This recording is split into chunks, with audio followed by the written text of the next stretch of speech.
في خاطر الناس الملاح اللي يستاهلوا التبرع وليدات الناظر قدام يستاهلوا اللي حاضرين معنا الله يخلف.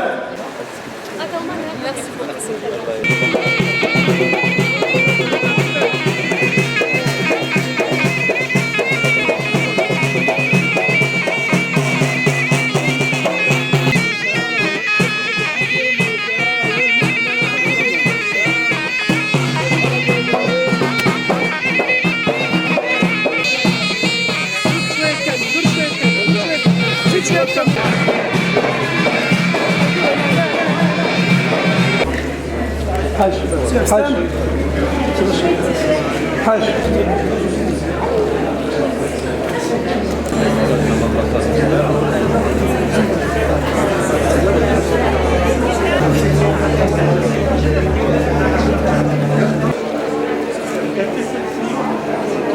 كريم ضيوف مدينة الناظور، نرحب بحضراتكم في الدورة العاشرة للمهرجان الدولي للسينما والذاكرة المشتركة.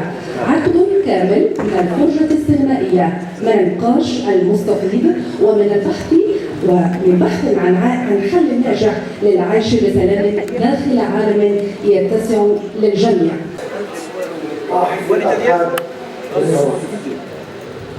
منذ 10 سنوات ونردد في افتتاحيات هذه المناسبة الفنية الموضوعية للسياسيات وبشكل يكون تناوبيا أبياتا من قصيدتين للشاعر أنطونيو ماتشاورو الحافة على الثقة في البدايات قائلا كامينانتي ما كامينو الكامينو ساساندار.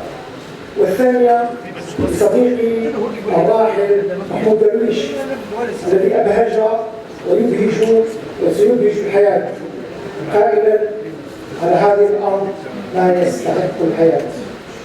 وفي السنوات العشر الماضية اولا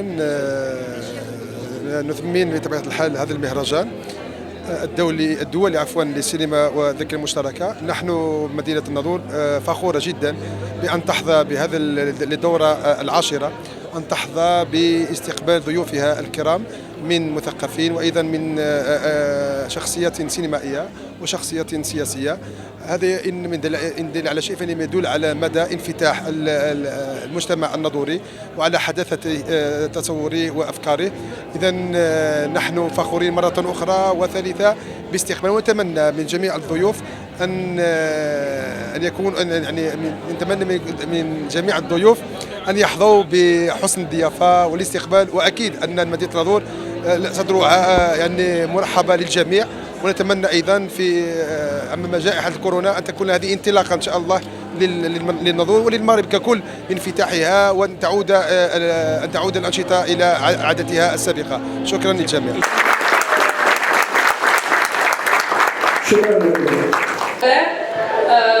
On n'avait pas grand-chose et c'est vrai qu'on n'avait pas beaucoup d'horizons, pas beaucoup de perspectives.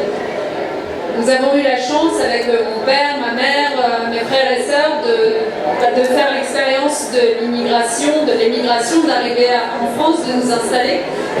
Et finalement, qui aurait pu prédire que quelques années plus tard, je serais ministre de ce gouvernement français, au nom du peuple français, personne. Et c'est, vous savez, ma mère a toujours eu l'habitude de me dire une phrase quand j'étais jeune que j'ai gardée, qui est « La vie a plus d'imagination que toi, ma fille ». Elle disait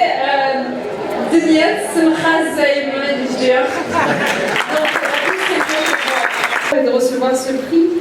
Je ne sais pas si vous avez conscience de ce que ça signifie pour moi.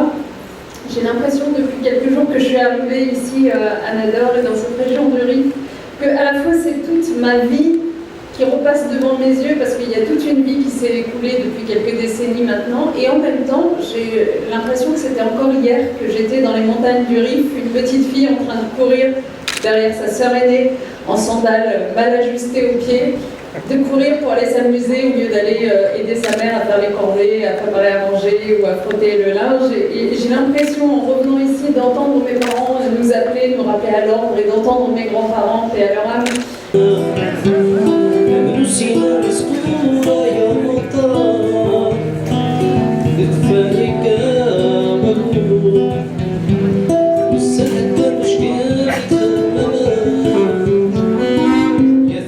السلام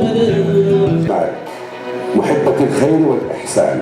Pour avoir tellement travaillé à rendre la vue.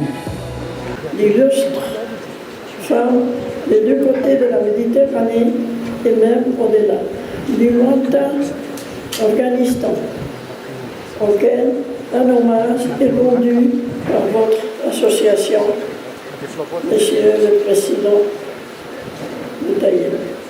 Je suis heureuse que cet événement se déroule à Nador, car c'est le berceau de ma famille. C'est une terre. Sans passer, on ne peut pas avancer.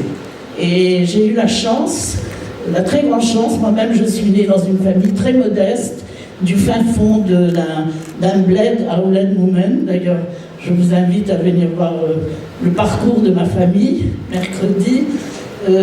Nous sommes partis de ce bled pour nous éclater dans le monde entier. Et j'ai eu la chance, étant la dernière de 9 enfants, d'avoir eu ce rapport passionnel avec le Maroc, ce qui n'est même pas le cas de mes autres sœurs ou frères.